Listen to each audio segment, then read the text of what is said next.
I watched a situation unfold some time ago where a dude had a managerial, directorial role in a company, in a project. And I don't know the guy personally, but from a distance, it was really easy to see that it was just a mishire. The guy just didn't understand the exercise, didn't understand the point of the organization that he was with. And as a result, it really didn't work. And his shortcomings weren't character or competence. He had both of those things. It's just not getting it. And I watched the people who were supervising him try again and again and again to explain, no, this is your job. Be creative. You're vested here. You're supposed to build this thing. And he just didn't understand, and ultimately it didn't work out, and that's okay. Sometimes jobs don't work out, and sometimes people get hired into positions where it's not a good fit and it doesn't make sense.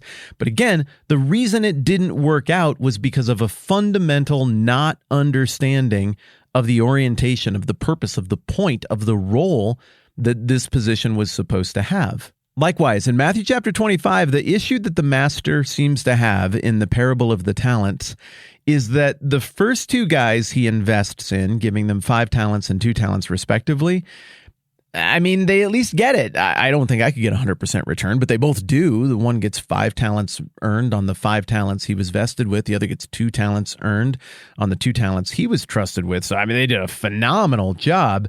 But at the most basic level, they understood the exercise. The exercise is, hey, I'm a master of a household, and I want my household to grow, and I have to do other tasks that are away from here, and I want you to be vested in this, and I want you to grow with me. So here, take these resources of mine and turn them into more stuff, and let's just build this whole thing, and you have a role in it. And they got it. But as you know, there was another guy who just got 1 talent, and the master knew this dude maybe wasn't totally ready for prime time. The text indicates that. He gave one 5 talents, another 2, and another 1, each according to his ability. So the master understood the risk he was taking with a sizable investment. And with 1 talent guy, it did not pan out. Why? Well, I think we figure out why in the text. When the master comes back to settle up accounts with everybody, 5 talent guy, it's awesome. You got 5 back. Come into my household and share in my happiness. 2 talent guy, awesome. You got 2. It's unbelievable. Come on in, share in my happiness. Then the man who had received 1 talent came. Master, he said, I knew that you're a hard man, harvesting where you haven't sown and gathering where you haven't scattered seed. So I was afraid, and I went out and hid your talent in the ground. See, here's what belongs to you. And his master replied, you wicked, lazy servant. So you knew that I harvest where I haven't sown, I gather where I haven't scattered seed. Well, then you should have put my money on deposit with the bankers, so that when I returned, I would have received it back with interest. Hey, take the talent from him and give it to the one who has the 10 talents. For everyone who has will be given more, and he'll have an abundance. Whoever doesn't have, even what he has will be taken from him.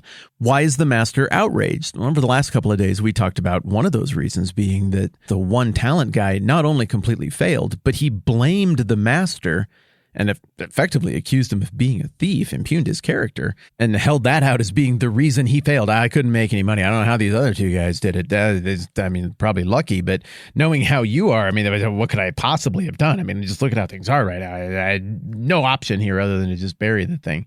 And that did not work on the master at all. But I think the second reason for the master's justified outrage is that the deal was pretty evident. And apparently it was evident enough for the other guys to get it. But 1 talent guy, for whatever reason, just couldn't understand the exercise. The exercise is, once again, the master's going away. The master's household and the master's resources need to be working to further the master's agenda and the master's household while he is gone. You are vested with playing a part in that. In your case, 1 talent guy, you're invested with 60 pounds of precious metal. Should be good enough to get something done. But 1 talent guy just simply couldn't understand the job. Yeah, I don't get it. I don't know what we're trying to do. Maybe he mistook the job for self-preservation or trying to pass some quizzical test that he was being subjected to. And maybe he somehow imagined that the answer would be that the master would want it buried. Whatever the guy was going for, he clearly just was not on board with the agenda of the master, and thus the master is rightly irritated. And of course, big picture, this parable is coming on the heels of Matthew 24. It's in the Olivet Discourse, and it seems to be a follow-up on Jesus' big thesis statement of all of this, or big instruction in all of this, which is verse 42 of Matthew 24, "Therefore keep watch, because you don't know on what day your Lord will come." And that raises this question, like, why do we then get 3 parables about that? Wouldn't it be enough to just be like, hey, therefore keep watch, because you do not know on what day your Lord will come? But instead of that, we get one about a master and then a goofus servant and a gallant servant, one who does right and does wrong. And then we get a more elaborate parable about 10 virgins or 10 bridesmaids. And then we get an even more elaborate parable about the talents that we're looking at now. Why are we getting 3 parables? Well, I think the answer is discoverable when we look at what the specific angle is that's taken in each one. The first one is a question of very basic orientation. The goofus servant screws around. He's like, yeah, there's a delay. Master's gone. I don't know. Maybe that delay means he's never coming back. Whatever. This is untended property. I'm just going to be an idiot.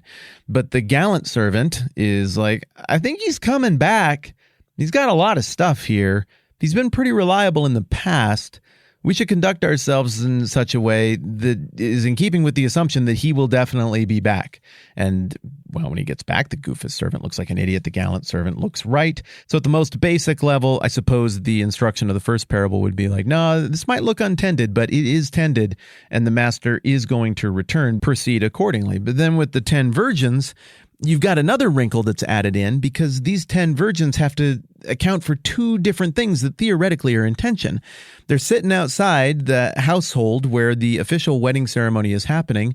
Their job is literally to wait until that part of the ceremony is over, and then to lead a processional through the night, which means that they have to conduct themselves in a way that indicates that they are ready at any given moment for whatever legal goings-ons inside are, whenever they're going to be over. Like, we're going to be right here. We're waiting. We're ready the whole time. It's imminent. Could be any moment. But also, they got to plan for a very long haul, because even though it could be any moment, it could be a very, very long time. It could be deep into the night. And so bringing reserves of oil is the right orientation. They're oriented in such a way that they know that it could be any minute, but they're ready for the very, very long haul if need be. Then the parable of the talents takes yet another angle, and it deals more specifically with just getting it, just getting the exercise here. It's not enough to just be like, we will wait. And also, in the back of our mind, we know that that waiting could be over at any time. Now, there's something that you do in the interim. And what you do during the delay is that you take those resources gifted to you by the master and you use it to advance what the master is up to. And to do that, you have to understand the character of the master. So while he's away, you can anticipate what kind of things he would want you to do and which direction he would want you to push the rock. And then when he shows up, you get the awesomest thing that you could possibly hear from the master, which is, well done, good and faithful servant. The master in this parable is not some kind of jerk who exploits and uses the people who work for him. They do awesome work, and then they come in and they share in his happiness. They share, well, we know from the larger context of Matthew, in the ownership of all of this stuff even. And then you get that one little line at the end about take the one away from the one guy who buried it and give it to the guy with 10. And that a little bit flies in the face of our notions of fairness today, but I think it's pretty easy to understand what he's driving at there if we just interpret it in terms of the larger context of the book of Matthew and the fact that this is all a bit of a dialogue with first century Judaism and with the history of the prophets and the forefathers of the prophets and the mess that Jesus accuses them of having made, the idea that your house will be left bare, the idea that the system is coming down. All of that is so present in the last 3 or 4 chapters, and it would seem that this last little line is in keeping with that. Like, you were given this responsibility for the kingdom of your supposed God, your supposed master, but you didn't do it. You buried it. This seems to fit with Jesus' rebuke toward the religious leaders, both in Luke and just a little bit earlier in Matthew. Would that be 23? Where he's saying, like, you're supposed to open the door and, like, connect people with God, and instead you went and hid the keys so that they don't have access to God, and you're supposed to lift these burdens, and instead you're heaping them with heavy burdens. The idea then being that the religious establishment had pooped the bed, and whatever vestedness they had been given, it wasn't like that was just going to be wasted or squandered. No, it's not going to be wasted. It's instead going to be reallocated to something that has confidently demonstrated its ability to provide a kingdom return for the master's household. So at the most basic level, it would seem that the parable of the talents is in there because it's meant to serve as a cautionary tale, as an exhortation to the kingdom citizen to say, hey, look, this is what it is to be properly oriented. This is what it is to get the exercise here, to understand your role, to understand what you're doing, and to help you avoid the mistake of that dude who I saw not get his job and thus not be able to proactively play the role that he was supposed to play because he just wasn't oriented properly. And so though this does take much more of a cautionary tale angle and tone than some of the earlier parables throughout the book of Matthew, it's still a very useful cautionary tone because, well, if somebody thinks there's a God and they think the kingdom thing makes sense and they want to sign up and this is what they want to use their life on, well, like you would want to get the principle. You would want to get the idea so that you could feel like you were pulling the rock in the right direction and properly oriented and making the most of what you've decided to invest your life in. This is a very helpful orienting passage for somebody who's been in for a long time in terms of the whole kingdom Christian thing and just trying to remember exactly what the point is. Like, what do I do? What's my role here? This is also a very helpful parable on the front end for somebody who's sizing it up and is just trying to understand what the deal is. Like, what does it mean to be a Christian or to be a part of the kingdom? So I dig this one, and there's a few more implications to it that I want to process with you. I think tomorrow will be our last day on the parable of the talents, and then we will roll forward. Glad we all get to hang out and do this together. I'm Matt. This is the 10-Minute Bible Hour podcast. Let's do this again soon.